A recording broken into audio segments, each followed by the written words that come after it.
Je voudrais te faire une confession aujourd'hui. Et c'est un peu comme une partie de ma vie que je te raconte. Je suis quelqu'un de timide. Oui, je sais, tu me diras, mais attends, ça ne fait pas de sens. On te voit tous les jours faire des vidéos, on te voit parler en public.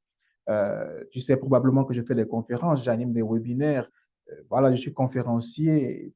Toutes ces choses-là font qu'on est obligé de se retrouver en public. On est obligé de parler à des inconnus. Mais ça n'a pas toujours été le cas. Si aujourd'hui j'ai réussi à contrôler cette situation, si j'ai réussi aujourd'hui à être à l'aise devant une caméra, à parler en public, à m'adresser à des inconnus, ça n'a pas toujours été le cas. En début de carrière, j'ai énormément souffert de ce que j'ai envie d'appeler timidité. Pour moi, ça semblait être une espèce de maladie qui me suivait, qui me poursuivait et qui me forçait à me confiner dans mon coin. OK? C'était un peu comme Covid avant l'heure, parce que je ne sortais pas de mon coin, je restais carrément là. J'arrivais à l'entreprise, je marchais sur la pointe des pieds pour ne pas attirer l'attention. J'évitais toute situation qui pouvait attirer le regard sur moi. J'arrivais comme une petite souris, je faisais mon travail et je repartais exactement comme je suis venu. Sauf que vivre comme ça a été une situation dommageable pour moi parce que j'ai traîné dans la progression de carrière simplement parce que je ne me faisais pas connaître, je ne me faisais pas voir. Je croyais qu'en me protégeant, je croyais qu'en restant dans mon coin, j'allais pouvoir euh, me mettre à l'abri d'un ensemble de situations et donc j'allais pouvoir me protéger. Sauf que cette intention de protection venait avec des conséquences et des conséquences fâcheuses malheureusement pour ma carrière. Ok. Et donc, quand je me suis rendu compte que je suis en train de faire du surplace, et même faire du surplace, c'est très généreux parce que qui n'avance pas recule. Quand je me suis rendu compte que je suis en train de reculer dans ma carrière, simplement parce que je ne trouve pas la force et le courage d'avancer, d'aller me faire voir auprès des autres, de m'exposer un peu plus, j'ai décidé de faire changer la situation. J'ai décidé de, de revoir ma façon de faire, de revoir ma stratégie. Et donc, les 5 points que je suis sur le point de partager avec toi, justement, sont, font partie des 5 ou bien font partie des résolutions que j'ai prises et qui m'ont permis justement de passer de quelqu'un de timide à quelqu'un d'à l'aise en public. Je ne vais pas te dire que la timidité est partie. Il y a toujours à ce moment cette envie de rester seul dans mon coin. Mais quand je me retrouve dans une situation où je dois aller à la rencontre de l'autre, échanger avec l'autre, discuter avec l'autre, partager, je n'ai plus peur parce que j'ai compris qu'il y a tout un intérêt à le faire. La première astuce, la première chose que moi j'ai faite, c'est de comprendre qu'il faut agir avec intention. Lorsque j'ai fait mon bilan, je me suis rendu compte que parce que je reste dans mon coin, je n'ai pas la possibilité d'entrer en contact avec cette personne qui peut me donner une information utile. J'ai commencé à agir avec intention. J'ai commencé à comprendre que parce que j'ai une intention claire, j'ai donc la possibilité d'orienter mes actions, de prendre un ensemble de décisions qui me permettent de nourrir ma carrière, justement. Tout part de l'intention que j'ai. Et l'intention suppose que j'ai une vision. OK? Parce que si j'ai une vision pour ma carrière, si je me dis d'ici 5 ans, d'ici 10 ans, je voudrais être à tel niveau, il va donc falloir que je trouve les ressources qui me permettent d'être à ce niveau-là. Et l'une de ces ressources, c'est d'aller à la rencontre de l'autre. Et aller à la rencontre de l'autre passe aussi par ces moments de réseautage, ces soirées de réseautage. L'inscription dans ces organismes qui sont des organismes qui organisent, par exemple, la profession dans laquelle j'étais, les ressources humaines. Et donc, la première chose que j'ai eu à faire, la première stratégie que j'ai eu à mettre en place, c'était de comprendre qu'il me faut agir avec intention. Agir avec intention suppose que je sais ce que je veux, je sais où je veux arriver, j'ai une vision claire, non seulement de ma vie, mais aussi de ma carrière. Donc, agir avec intention a été définitivement quelque chose j'ai envie de dire, de magique, parce que de là, je ne voyais plus les choses, je ne faisais plus les choses de la même façon. Deuxième stratégie, deuxième astuce que j'ai eu à mettre en place, c'était de revoir ou bien d'améliorer l'image de soi, l'image que j'avais de moi-même. OK? On ne peut pas sauter plus haut que l'image que l'on a de soi. Ok? Et si je me considère comme quelqu'un de timide, si je me vois comme quelqu'un de timide, c'est de cette façon-là que les autres me verront. Parce que les gens ne me voient, les autres ne me voient qu'à travers mon regard, notamment qu'à travers le regard que je pose sur moi-même. Si je me trouve, si je pense que je suis quelqu'un de courageux, si je pense que je suis quelqu'un d'audacieux, si je pense que je suis quelqu'un d'à l'aise en public, alors les autres vont me voir comme étant quelqu'un qui est à l'aise en public. Pourquoi? Parce que je vais dégager cette énergie positive-là. OK? Parce que je me vois de cette façon-là. Et n'oublie pas, n'oublie pas, n'oublie pas. Nous pensons en image. OK? Et lorsque nous pensons en image, l'image qui se crée dans notre esprit envoie comme des informations à notre corps. Et notre corps se met donc en mouvement en fonction de l'image qui a été créée dans notre esprit. Quand tu penses à quelque chose de mauvais, donc quand tu as une image négative dans ton esprit, ton corps va répondre à cette image négative-là en te démontrant qu'effectivement, ce que tu as vu, c'est négatif. Donc, lui, il va suivre le flot. Or, quand tu penses à quelque chose de positif, quand tu penses à un événement positif, ton corps également réagit dans la même logique. C'est un peu comme si la pensée donne le là. C'est comme si la pensée, l'image que tu crées dans ton esprit, donne le ton de comment ton corps va se comporter. C'est un peu comme ton GPS. OK? Si tu veux aller à gauche dans la zone négative, pense négatif et effectivement, tu vas aller à gauche. Si tu veux aller à droite dans la zone positive, pense positif et donc tu vas aller à droite. Donc, améliorer mon image de moi m'a permis justement de me sentir plus à l'aise. Avant même d'aller, et comme je n'ai pas d'intention tout à l'heure, avant même d'aller dans un moment de réseautage, qu'est-ce que je veux? Pourquoi je vais là-bas? Qui est-ce que je veux rencontrer? Qu'est-ce que j'ai envie d'apprendre? Qu'est-ce que j'aimerais apprendre? Je pars de là avec une intention et je me demande aussi comment est-ce que j'aimerais me présenter? Comment est-ce que j'aimerais que les gens me voient? Il m'arrivait parfois de rester devant mon miroir et de faire des petites simulations, des simulations de présentation, des simulations de comment je pourrais dire telle chose ou telle chose, des simulations de comment est-ce que je vais me déplacer dans la salle, des simulations de comment est-ce que je vais fixer du regard les autres. Et ça aide et c'est très utile. Troisième chose que j'ai eu à faire, c'était de comprendre que, c'était d'accepter que on n'a pas besoin d'être parfait. Parce qu'au départ, je m'inquiétais. Je me disais, attends, mais tout le monde va découvrir que je suis en train, je suis un timide. Tout le monde va découvrir que je ne sais pas de quoi je parle. Ce fameux syndrome de l'imposteur. Tout le monde va découvrir qu'en fait, voilà, ce monsieur, c'est la première fois qu'il fait ce genre de choses. On n'a pas besoin d'être parfait pour le faire. Okay. Au contraire, c'est en exposant, ou bien c'est en s'exposant, justement, qu'on va améliorer. Parce que quand on s'expose de la sorte, forcément, on fait des erreurs. Forcément, il y a des choses qu'on ne comprend pas. Et c'est parce qu'on a eu à faire ces erreurs-là qu'on se dit, qu'est-ce que je peux retenir? Quelle est la leçon que je retire de cette situation?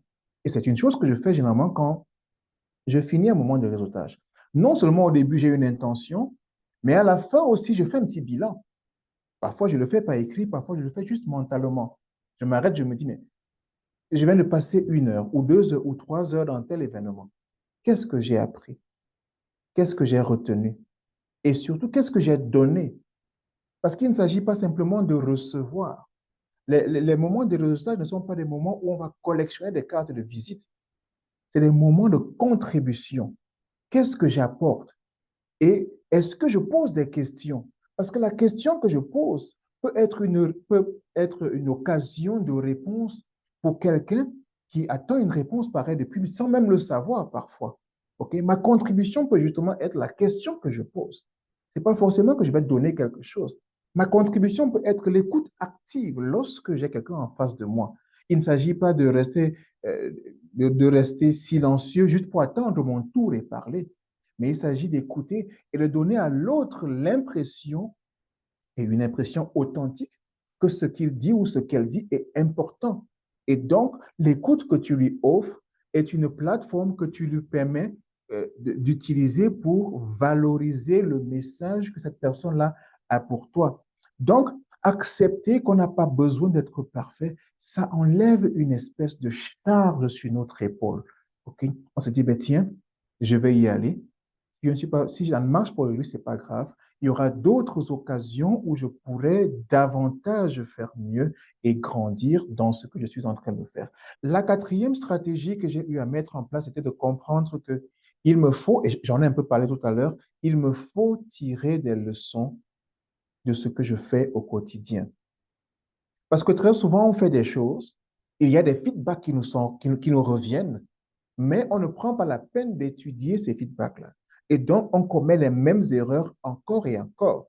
C'est pour ça que très stratégiquement, je m'arrête toujours un instant et je me demande, pendant cet événement, qu'est-ce que j'ai appris? Qu'est-ce que j'ai retenu? Comment est-ce que je sors de cet événement? Et quand on parle de réseautage, par exemple, il ne s'agit pas, comme je l'ai dit, d'une opportunité pour aller simplement collecter des cartes de visite ou bien rencontrer des gens. Il y a notamment ce type de réseautage-là, mais il y a aussi, et pour moi surtout, le réseautage en termes d'idées. Parce que tu peux aller à un moment de réseautage, à une soirée de réseautage, tu ne parles à personne, tu ne collectes aucune carte de visite, mais simplement tu entends les informations qui circulent. Tu écoutes les conversations, tu écoutes comment on répond aux questions. Et ce que celui qui répond à la question, par exemple, dit, l'histoire qu'on raconte peut te donner une idée, peut susciter une inspiration qui te permet de débloquer une situation qui te turlupinait l'esprit depuis un certain moment. OK? Donc, tirer des leçons du réseautage ou bien du moment de networking qu'on a effectué, c'est suffisamment important parce que ça permet de juger la progression. Est-ce que les erreurs que j'ai faites il y a un mois, je continue à les faire? Et si je continue à les faire, qu'est-ce qui se passe? Quel est le problème? Quel est le blocage? Pourquoi est-ce que je continue à le faire? Ou bien à les faire? Comment est-ce que je n'arrive pas à en tirer des leçons claires? Et si je me suis amélioré, parfait. Quel est l'autre point sur lequel je devrais m'améliorer? Est-ce que je me présente bien? Est-ce que quand je me présente, je dis clairement ce que je fais ou je dis clairement qui je suis? Est-ce que quand je me présente, je fais une présentation qui est appropriée ou bien adaptée à la personne avec qui je suis en train de parler? Parce que ce ne sont pas toutes les présentations qui seront utiles. Si tu as plusieurs activités, par exemple, il ne s'agit pas de faire la liste de toutes tes activités. Mais il s'agit d'aller choisir parmi tes activités celle qui sera la plus appropriée par rapport à la personne avec qui tu es en train de converser. Okay? Donc, tirer des leçons de chaque situation, de chaque moment de réseautage, c'est super important pour nous permettre de faire mieux la prochaine fois. Et la cinquième chose que j'ai eu à développer, la cinquième stratégie, c'était de s'habiller de façon à attirer l'attention. Je ne parle pas d'un habillement extravagant. Je ne demande pas de faire des choses extraordinaires. Je ne demande pas d'investir de fortes sommes d'argent. Non. Ce que je veux simplement dire, en anglais, on dit dress for success. C'est un peu comme pour dire, habille-toi comme quelqu'un qui veut réussir. Habille-toi parce que tu cherches la victoire, tu recherches la victoire. Et donc, dress for success. OK? Il s'agit par exemple d'être bien vêtu. Je ne dis pas forcément pour toi, monsieur, qu'il faut être tiré à quatre épingles, avoir une veste trois pièces. Non, non, c'est pas forcément ça. Si tu en as les moyens, tant mieux. Mais si tu n'en as pas les moyens, c'est OK. Avec ce que tu as, rassure-toi que c'est présentable. Rassure-toi que c'est professionnel. Rassure-toi que c'est propre. Parce que qu'on le veuille ou non, dès qu'on entre dans une salle, les gens nous jugent. Qu'ils en soient conscients ou non, ils nous jugent et ils nous catégorisent. Ils nous mettent déjà dans des boxes, dans des catégories, en fonction de, du premier regard, en fonction de ce premier contact visuel que l'on a. Nous-mêmes, nous faisons pareil. Moi, je fais pareil. Quand je vois quelqu'un, je commence à imaginer dans ma tête, est-ce que cette personne-ci est facilement abordable? Est-ce que cette personne peut être un directeur d'une entreprise? Est-ce que ça peut être ci ou ça? C'est vrai que l'apparence peut être trompeuse, mais c'est un mécanisme automatique qui se déclenche dans notre esprit. OK? Donc, c'est important de se présenter d'une certaine façon parce que notre simple présentation peut commencer à nous ouvrir des portes. et nous faciliter le cheminement. Ok. Or, si on n'est pas suffisamment bien présentable, les portes se ferment et ça devient un peu plus compliqué lorsqu'on essaie de les ouvrir. Une petite astuce ici que je voudrais faire avant de terminer, c'est, moi j'avais l'habitude d'arriver toujours en retard dans les moments de réseautage. Et c'est même pour ça que finalement, la gestion du temps est devenue quelque chose de très, très important euh, pour moi parce que, et j'ai même créé des modules de formation là-dessus. Parce que la gestion du temps, gérer ton temps, signifie aussi, ou bien démontre de comment tu gères ta vie. Si tu gères bien ton temps, tu es en train de bien gérer ta vie. Si tu gères mal ton temps, tu es en train de mal gérer ta vie. Donc, bref, ça, c'est une autre histoire pour un autre jour. J'avais l'habitude d'arriver en retard. Pour quelqu'un qui a déjà du mal à bien réseauter ou bien à bien s'exprimer dans les moments de réseautage, c'était encore plus compliqué lorsque j'arrivais en retard parce que j'arrivais, la salle était déjà pleine. Les gens étaient déjà formés en petits groupes. Ils se parlaient déjà entre eux, ils se tapotaient, ils souriaient, ils se comprenaient. Or, j'arrivais dans une ambiance pareille, tout froid, dans une ambiance toute chaude. Ça faisait un contraste pas possible.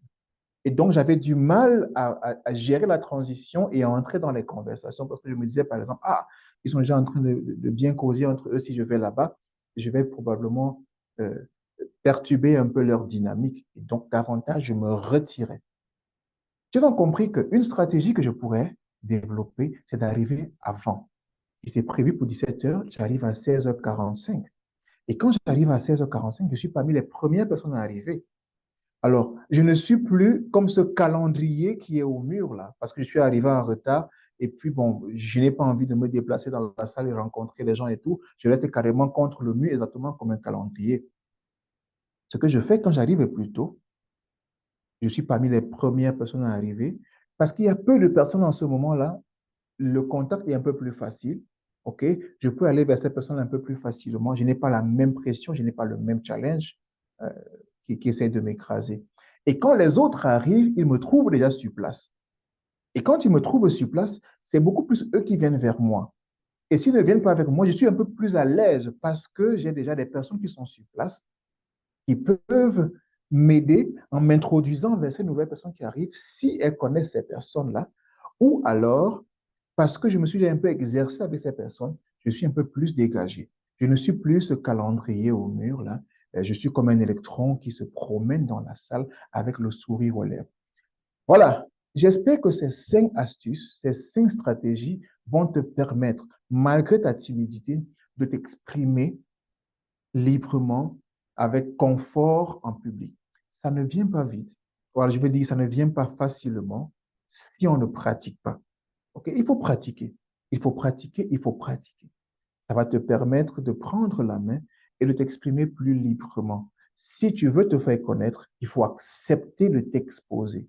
Et t'exposer suppose que tu vas à la rencontre de ces personnes-là. Tu vas à la rencontre de ces étrangers, ces personnes que tu ne connais pas. Okay? Tu ne sais pas qui tu vas rencontrer. Et tu ne sais pas quel est l'impact que cette personne que tu vas rencontrer peut avoir sur ta carrière et même sur ta vie de façon générale. Donc, j'espère que cette vidéo a été utile. Comme d'habitude, n'oublie pas de liker, de t'abonner à la chaîne et de partager avec toute personne qui pourrait être intéressée par ce genre de message. Et n'oublie pas d'activer la cloche de notification. Je reviendrai bientôt avec une nouvelle vidéo. J'espère que ça a été utile, que tu te gardes. C'était Patrick, ton grand frère. À très bientôt. Ciao.